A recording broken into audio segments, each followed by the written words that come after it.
Hello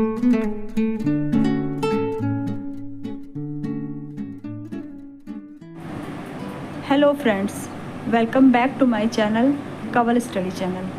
आज से हम क्लास 9th की NCERT की ज्योग्राफी की बुक का चैप्टर वाइज अध्ययन करेंगे।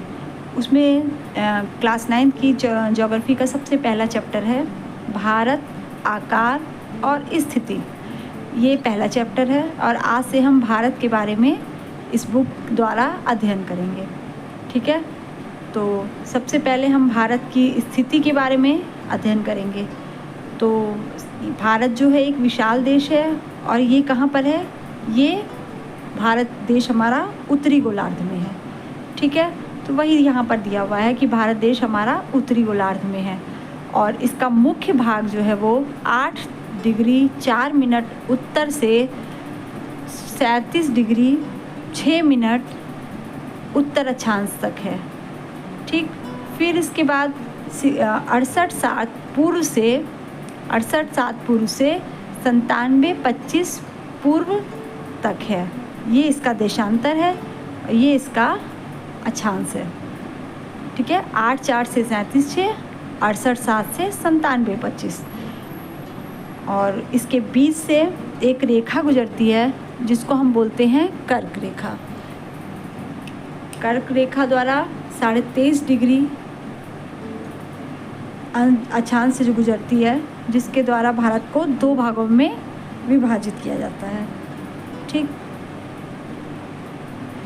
तो इसमें हम सबसे पहले देखेंगे कि भारत का आकार। तो भारत के आकार में सबसे पहले हम भारत का क्षेत्रफल देखेंगे, जो कि क्लास 9th की बुक में 32.8 या 32.8 लाख वर्ग किलोमीटर है, या तो इसका पूरा आंकड़ा जो है वो 32,87,263 लाख वर्ग किलोमीटर क्षेत्र है।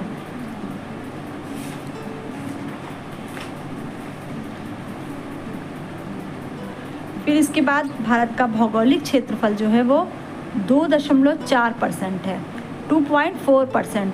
पूरे विश्व में भारत जो है वो 2.4% स्थान को घेरता है। ठीक है, और ये विश्व का 7वां बड़ा देश है। 7वें नंबर पे इसकी रैंकिंग है और कितना क्षेत्रफल है? 2.4 या 2.4। फिर इसकी स्थल सीमा रेखा जो है वो 15,200 किलोमीटर और जो कि अभी इसमें हम समुद्री सीमा को नहीं ले रहे हैं, और समुद्री सीमा जो है वो हमारी 7,516.6 किलोमीटर है। फिर इसके बाद ये जो है उत्तर में चौड़ा है और 22 डिग्री उत्तरी अक्षांश से हिंद महासागर की ओर संकरा होता गया है। ठीक है, ऊपर की तरफ भारत का जो विस्तार है वो हमारा चौड़ा है यहाँ पर, और ये नीचे आते आते संकरा होता गया है। ठीक है, यही कह रहा है इसमें। फिर इसके बाद अक्षांश और देशांतर का विस्तार लगभग 30 डिग्री है। फिर इसके बाद देखिए इसमें दिया हुआ है कि गुजरात से अरुणाचल प्रदेश, जो हमारा भारत में यहाँ पर मैप दिया हुआ है, ये गुजरात से अरुणाचल प्रदेश, इसके बीच का जो वो टाइम है वो हमारा 2 घंटे का अंतर पड़ता है, क्योंकि जो हमने या हमारे देश वालों ने 82.5 डिग्री या 22 डिग्री 30 मिनट पूर्व देशांतर रेखा को भारत की मानक यामोत्तर, यानी कि मानक यामोत्तर मीन्स होता है कि बीच से रेखा लेना, जिससे हमारा पूरे देश का समय को निर्धारित किया जाता है। तो ये जो है कहाँ से ली गई है? 82.5 डिग्री देशांतर से ली गई है। इसको हम बोलते हैं भारत की मानक यामोत्तर रेखा। ठीक है, और उसके बाद फिर जो है इसी से ही जो है हम दिन और रात की अवधि पर इसका फ़र्क पड़ता है, लेकिन जो है हम लोग इसी से ही अपने इंडिया के समय को लेते हैं।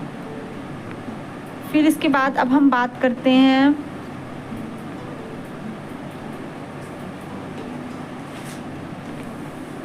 भारत तथा विश्व।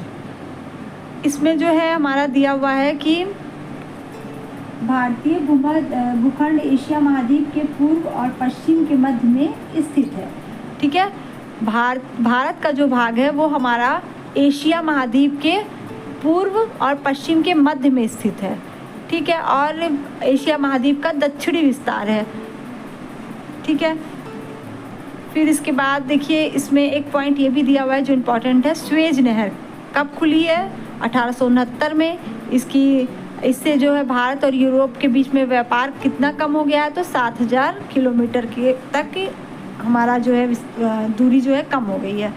अब यहाँ पर देखिए उत्तरी अक्षांश जो है हमारा 8/4 से 37/6 और यहाँ पर 68/7 से 97/25, इसको ध्यान रखिएगा।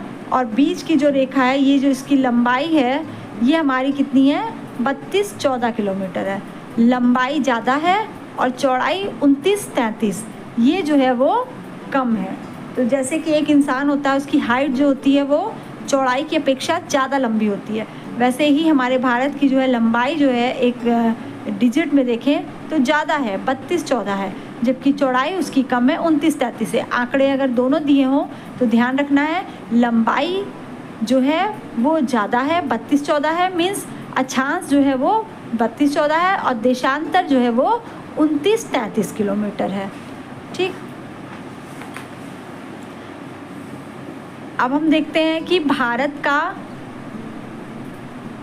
विश्व के साथ संपर्क युगों पुराना है और जल मार्ग से ही जो है इसकी आवागमन जो होता है उसके बारे में अब दिया हुआ है यहाँ पर। फिर इसके बाद अब पड़ोसी देश दिए हुए हैं। तो भारत में 28 राज्य हैं, 8 केंद्र शासित क्षेत्र हैं।